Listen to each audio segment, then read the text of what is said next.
welcome back to another exciting episode. Today, we are going to be touching on mental health stigmas. And this topic is so important because, mental health is always, respected. It's something that we ought to talk about. It's something that we need to break down the stigma associated with it. And joining me here today is Tiffany and Na. Hi girls, they're looking absolutely beautiful today, so I'd ask them to briefly introduce themselves and then we get right into it. Okay, so my name is Tiffany. I am a law student, a creative, and actually, with this whole mental health discussion, I am a first aider in training with the Hay Foundation Africa. It's based in Nigeria. Yeah. And so I think, it's a very important discussion that we have to have. So. Amazing. Now, what about you? Hi, Hey. I'm Na. I'm an HR personnel, and I'm with a microcredit firm. That's amazing. So when we say mental health, what comes to your mind? Let me start with Tiff first. Okay, so when we talk about mental health, most times people start thinking about like the illnesses and all of that. But when we talk about mental health, generally, we're first talking about that state of well-being, which actually influences your physical, social, and all other areas of your life. So basically, that state of mind, which will affect your, the different parts of your life. Now we have a spectrum. Okay, when we're talking about mental health, you can have good mental health, you can have flourishing mental health, and then now you can have a challenge. Then we move into that place where you have an illness. So sometimes, someone can, you talk about mental health, someone can actually have good mental health. That means they are doing all the things that need to get them in that good place. But then if you don't take care of your mental health, then you enter that place where you have illnesses like depression and other things. Yeah. How about you now? What do you think about mental I health? would agree with it. It looks like she's the expert. Oh, I'm speaking for the commoners. so from the commonest perspective, Yeah. When you're a girl and you're about to have your period and you're on Hey, hormones, that's mental a whole... health comes to play. When I tell you I'm not in the mood, everything is irritating Yes. me, you have to Yeah. respect that. Like, oh, you have this every time, and it doesn't matter. It matters.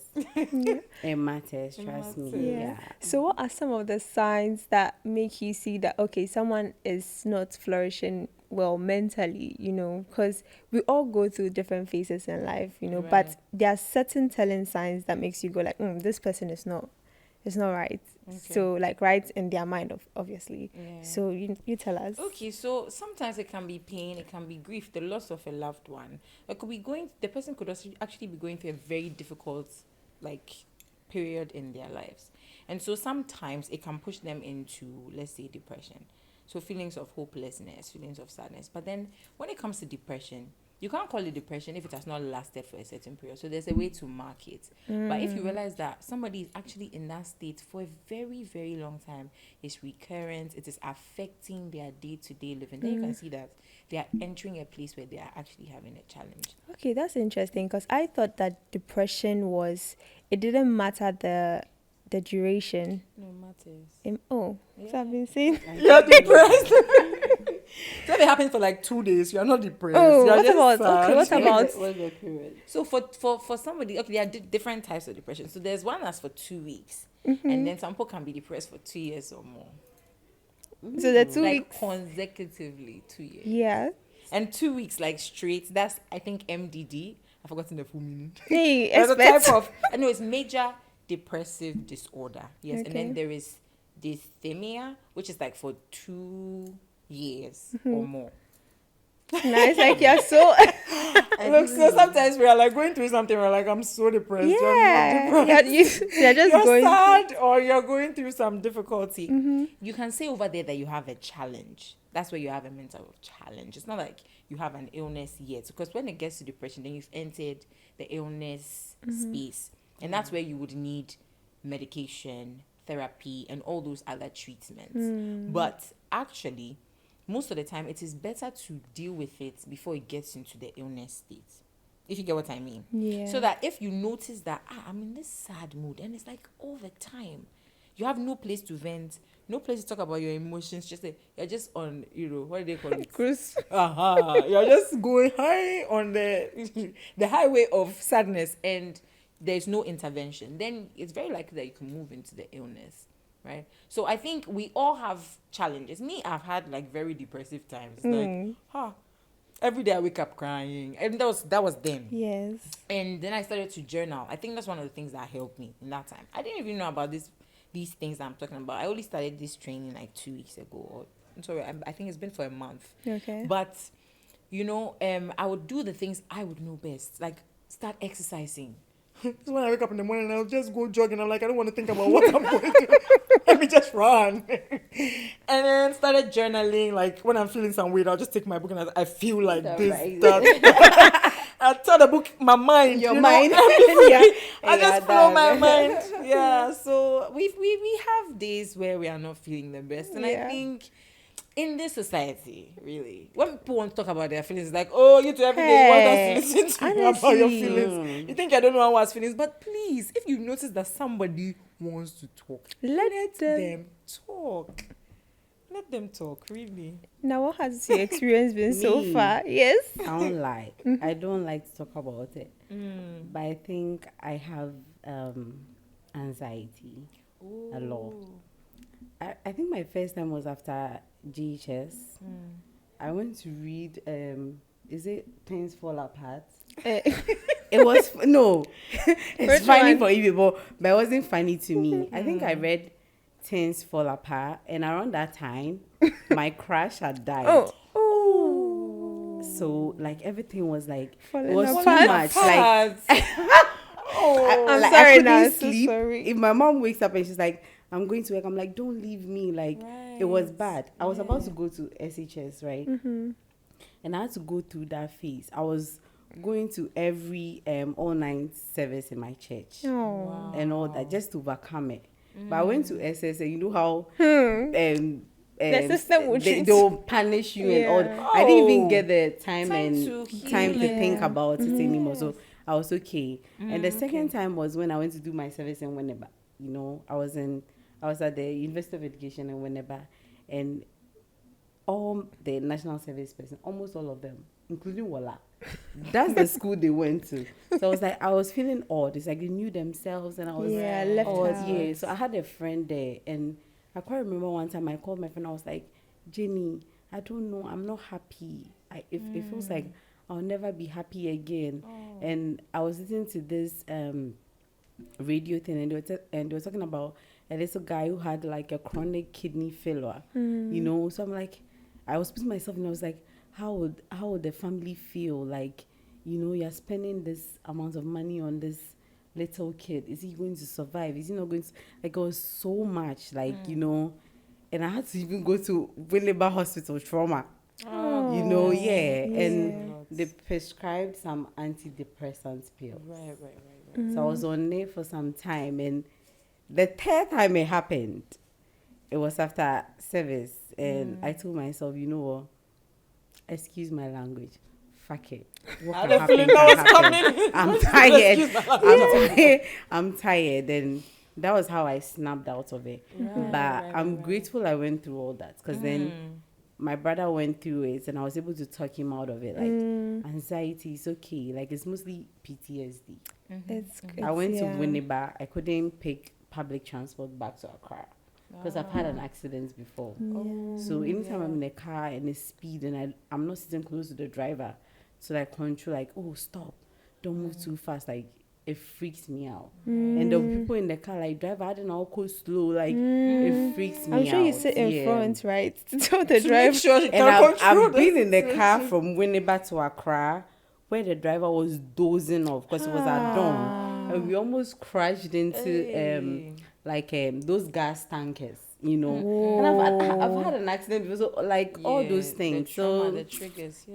but I mean, I can talk my friends out of it. It's okay. Like, it's normal to go through things like this in life. It passes. I always tell my friends, it's emotions or how you feel. It's like a wind. It will pass. So you just sit in it and let it pass successfully, and you'll be fine. I think it's very, very important because I think I've also had a panic attack. I don't know whether that would qualify as. It is. That day I was so surprised. So I heard some news, right? And I wasn't expecting it. Yeah. And I was deeply affected by it that I felt like I was going to pass out at that point in time. And I was in school, and I remember when they were telling me the news, I was like, going with the flow, like, okay. But deep down, like, my head was all over the place. So I just, we're in class, so obviously waiting for the lecture to come. And I realized that, I feel like passing out. I wanted to cry. I felt different. So I sat in the car and drove straight to my house. And I don't even know why I had that, experience. So at that point in time, I called my mom, and then she was just like talking. She didn't know it was a panic attack. She just knew that I was not fine at that point. But after that experience, I Googled it and I realized that, that was actually a panic attack. And I feel like if you don't have people who are around you to support you or like talk to you about it and say, you know what, hey, it's okay, this is the way you should go, I think that you just go into a spiral. So I want us to talk about the stigma that is associated with mental health. Does feeling or being depressed make you unqualified for work? Does it, let's talk about the stigma associated with it, really. So now what about you? Let's start with you. The stigma associated. Someone say some bipolar, I'm on medications, with your bottom elite, Oh, that's not nice. Yeah. Basically. But I mean, I have a friend who is going through something like that. She won't admit it, So Is it what you're yeah, listening to So me. because like in this society, it's difficult. It's to be hard. This honest, society to is admit, tough. We are not very kind towards At people least with mental admit health. that I'm not being my best. Like I'm not okay. Right. So you guys should permit me if I act certain way. But this one pose like I'm okay, but I know you are not okay. Yeah. But that's the thing. How do you even know you are not okay? Because the person constantly is taking so many substances, and it's not normal. When people are on these pills that they take, like the ecstasy pills and all that, like I was doing some research on it, and apparently I don't know the science of it, but if it messes with your dopamine and some other thing, something These technical words. it messes with it. So your happiness, your sadness, is like it's always fluctuating. Yeah, and anytime you are sad, you go back on the pills, and it worsens your case when you are not on it. So it's like you become reliant on it. So there are a lot of people who were not even bipolar in the first place, right? But partly through youthful exuberances or like I'm being adventurous, like I want to try something new. They try these pills, and in the moment when they are sad, they use it, and it's like they're happy. Everything is so okay. Everything is so nice. Yes, and the drug wears off in their system, and they're like, oh no, my life is messed up. So let me take it again. They take it again, and eventually over some period, without you become like addicted, you act like someone who is bipolar because you are there and you are moody, and you are not like that. I mean, it's not your fault. If you are listening to me, it's not your fault, but you need to seek help. Yeah. So Tiffany, you wanted to say something because I saw. It's very normal that like a mental illness will lead to substance abuse because, especially when you are depressed, it's like I have to take these things so that it gets me out of this zone, but it will never get you out, so you become addicted to it. Yeah. And I think, when it comes to the stigma, I think as a community, as a nation, we have so much to do, especially even in our workplaces. You were saying something about whether depression doesn't make you eligible for work. Yeah. No, it shouldn't be the case, you see, because if there are some counseling, how will I call them? Like counseling departments and all of that, then people know that they have a safe space where they can talk.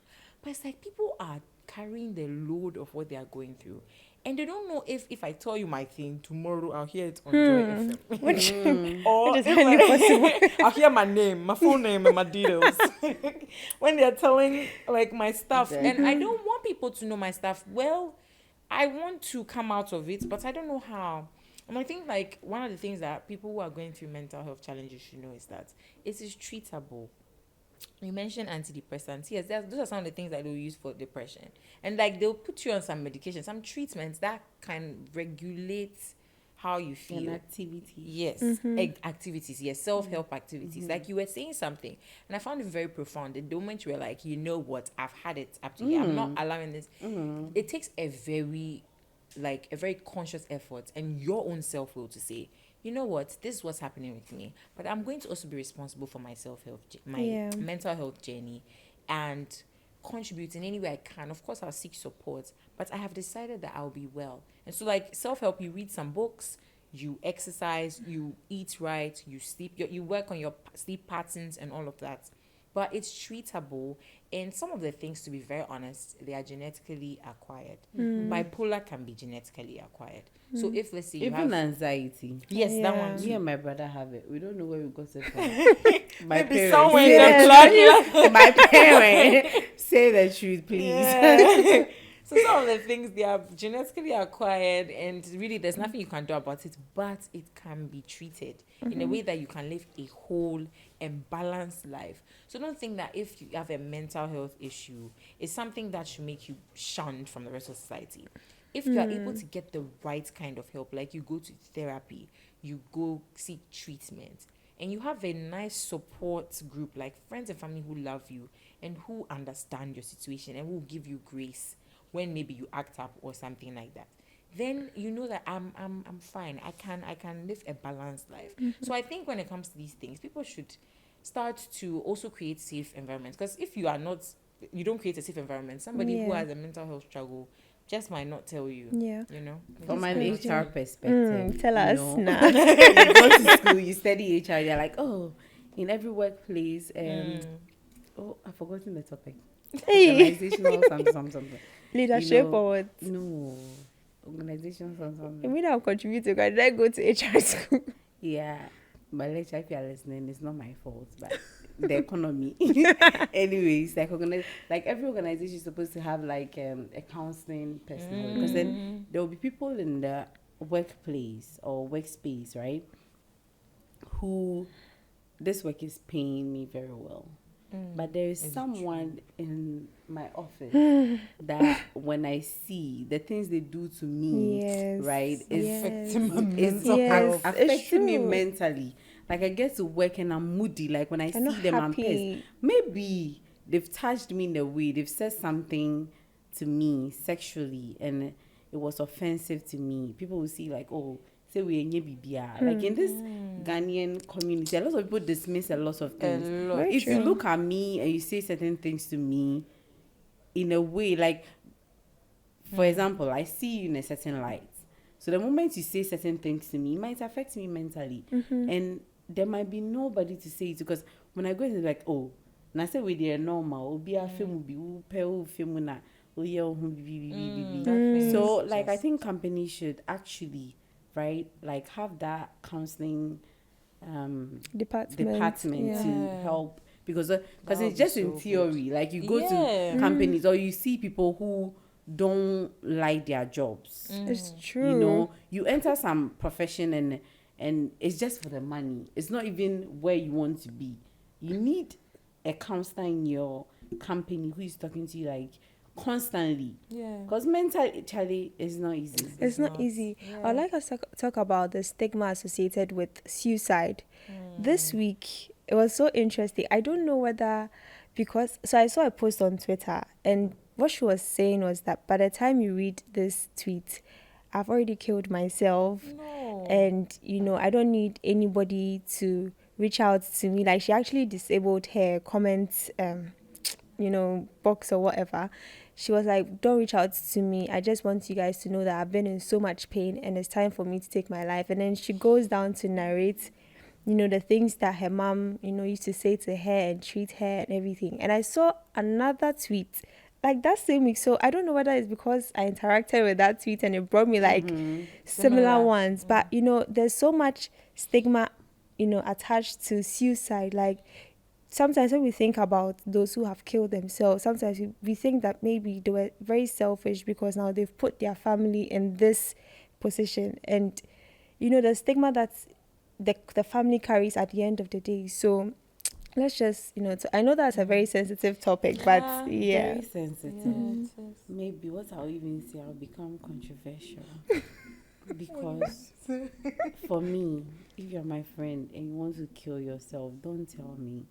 Because you telling me that you want to kill yourself and me not being able to do anything to help you, am I also going to follow you, or I'm going to stay? Oh goodness. I'm going to stay here, I have a friend who died.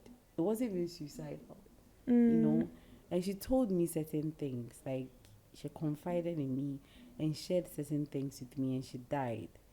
I've not been able to get past that.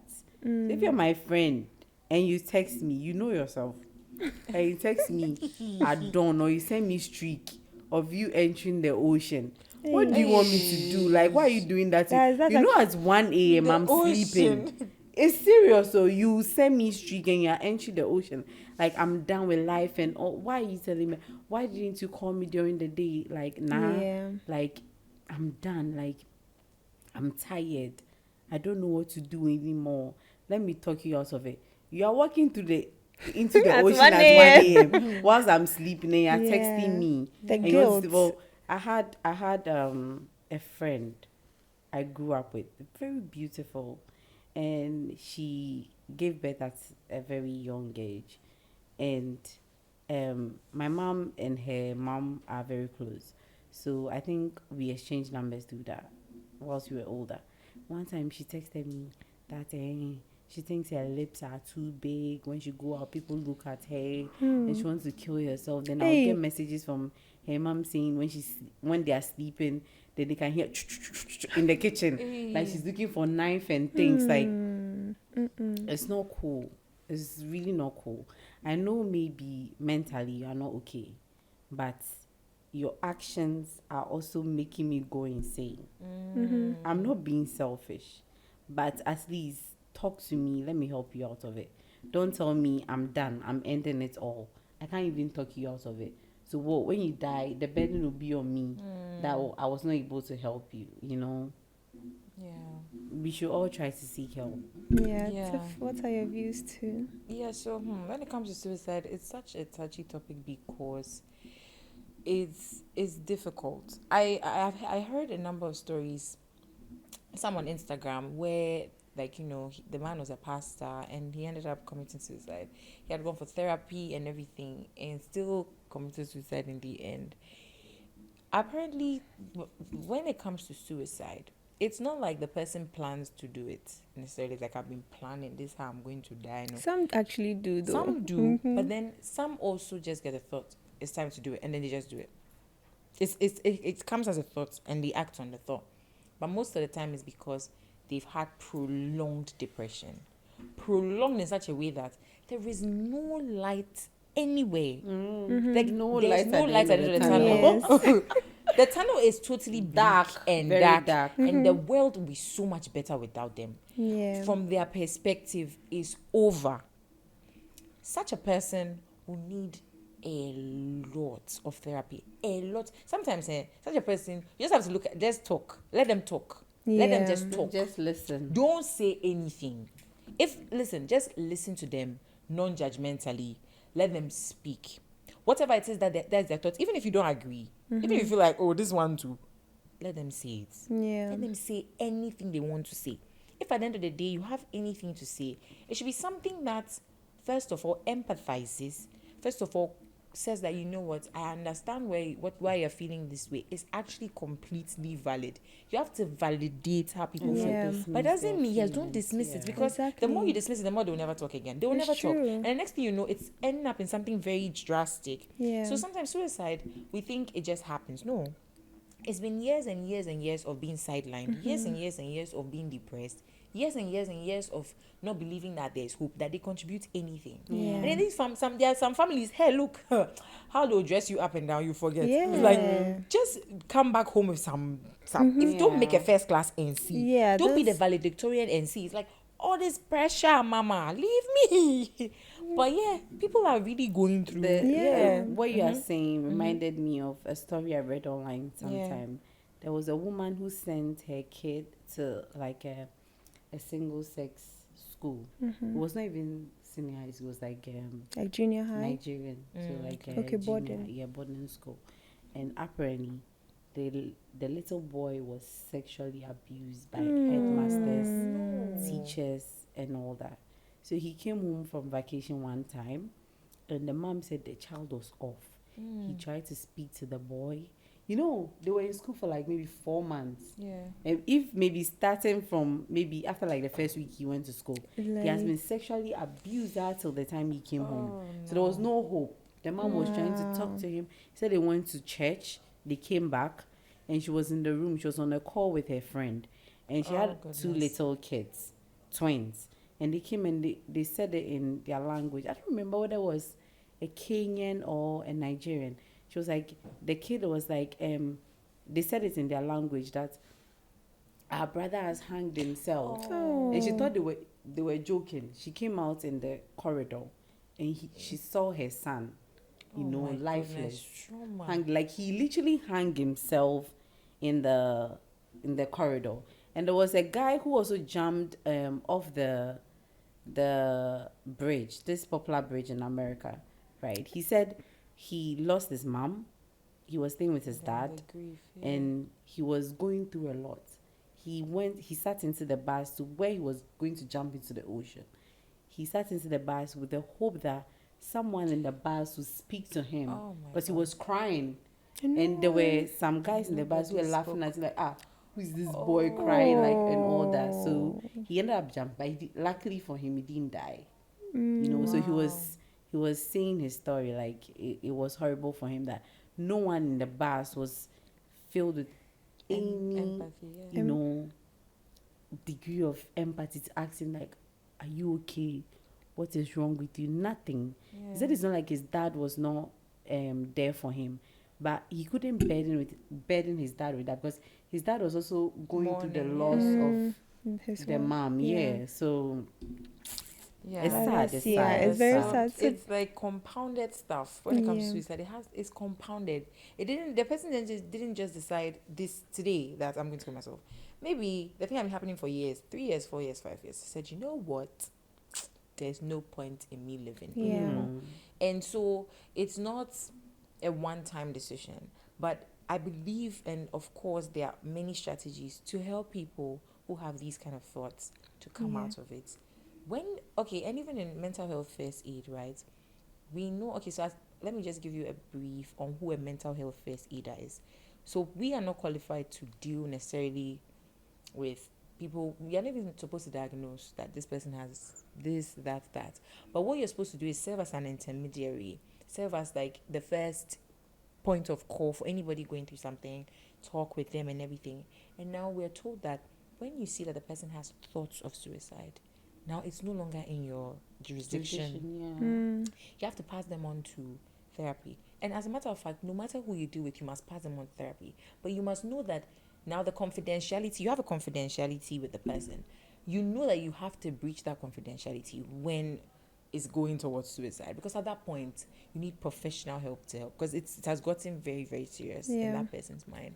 So I think one of the things that we must know is that letting people speak, giving them a space to speak. You don't know what you are doing for them.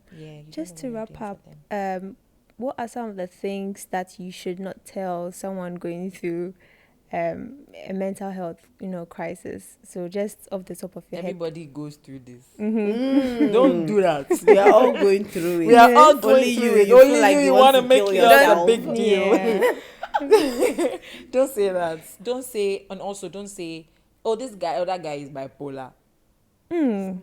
Oh, they are not mentally correct. Oh, people say that. Yeah. On your papa. Don't do that. It's not nice. Don't tag people. Don't call them by what they're going through, because they are people. Yeah. So don't say, oh, this is a schizophrenic person. No. Yeah. Borderline. Borderline Yeah, madness. borderline personality disorder. It's like she has a personality. No, she's bipolar. Yeah. Don't be calling people that. There's language that is appropriate and language that is not. In all your doings, just make sure that you are speaking kindly. Amazing. Yeah. This topic has been so heavy, but I mean helpful. Yeah. Because we've really, really learned a lot. And so once again, if you're going through any mental health challenge, you know where to find us on Instagram and on YouTube. Feel free DM to us. feel free to reach out to us and talk to us. Don't worry, we are always here to respond to your messages. So thank you so much for joining this show. It was an interesting conversation. Alrighty. Bye. Bye.